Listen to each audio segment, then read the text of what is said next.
ఇండిపెండెంట్గా గెలిచాడు నాకు గుర్తున్నంత వరకు, సబ్జెక్ట్ కరెక్షన్ 2014లో అనుకుంటాను. సో ఇండిపెండెంట్గా గెలిచాడు. సో ఇండిపెండెంట్గా గెలవడం మామూలు విషయం కాదు కదా. ఓకే 10 ఏళ్ల కింద గెలవచ్చు, 10 ఏళ్ళకి రాజకీయాలు మారినా పిఠాపురం క్షేత్రస్థాయిలో తెలుసుకుంటే వర్మ ఇది వెరీ పవర్ఫుల్ లీడర్, సాధారణమైన నాయకుడు అయితే కాదు. సో వాస్తవంగా పవన్ కళ్యాణ్ పట్టుబట్టి చంద్రబాబు నాయుడు గారు కూర్చొని నాగబాబుకి ఎమ్మెల్సీ ఇప్పించే ముందు వర్మకి ఇప్పించాల్సిందే నిజంగా చెప్పాలంటే. సో ఇది నా కొరకు ఆయన సీటు వదులుకున్నాడు, అందువల్ల మీరు ఆయనకు ముందు ఇవ్వండి అని అడగాలి.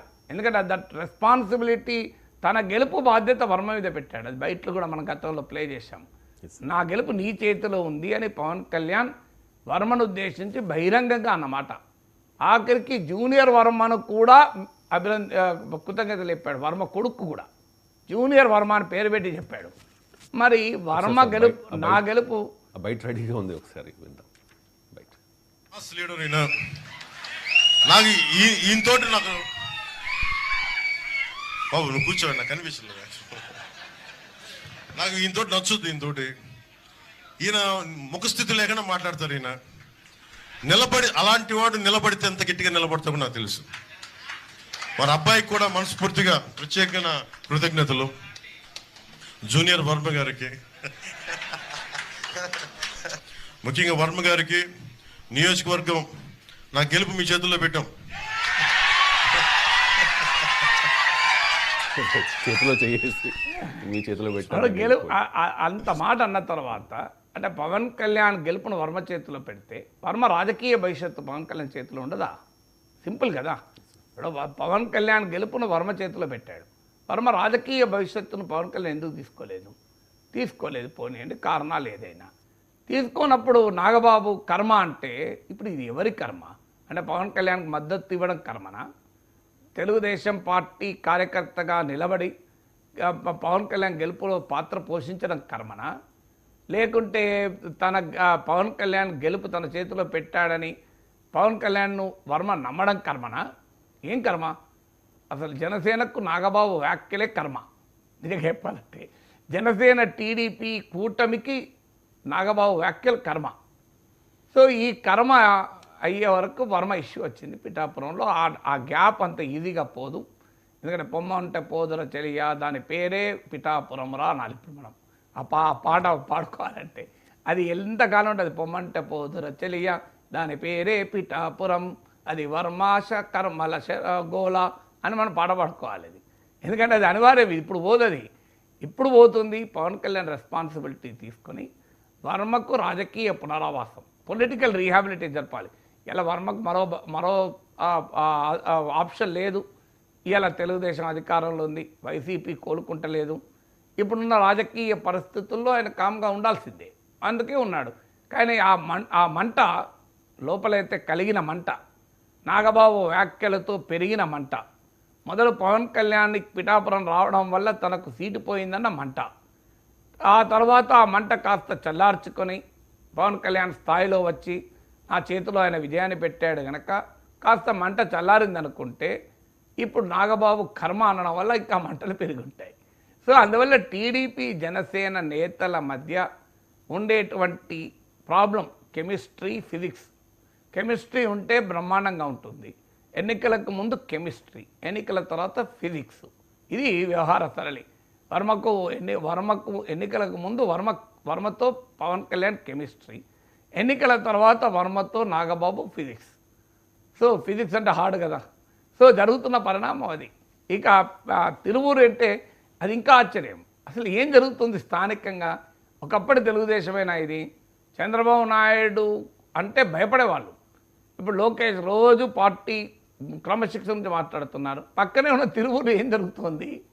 ఓపెన్గా ఎమ్మెల్యే, ఎంపీ, ఆయన ఎవరు రమేష్ రెడ్డి నాకు తెలిసినంత వరకు ఎంపీ మనిషిని కదా. ఎంపీ పైన బహిరంగంగా ఎమ్మెల్యే ఆరోపణలు చేస్తాడు, మామూలు కాదు. ఎమ్మెల్యే పైన ఎంపీ మనిషి ఆరోపణ చేస్తున్నాడు. టీడీపీ వైసీపీ వాళ్ళు ఆరోపణలు చేసుకోవడం మానేసి టీడీపీ నాయకులు ఒకరి మీద ఒకరు ఆరోపణలు చేసుకుంటున్నారు. తిరువూరు హ్యాండిల్ చేయకపోతే 50 తిరువురు పడతాయి.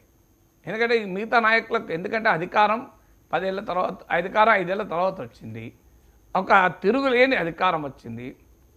తిరుగులేని అధికారం వచ్చినప్పుడు ఖచ్చితంగా ఆధిపత్య ధోరణులు పెరుగుతాయి.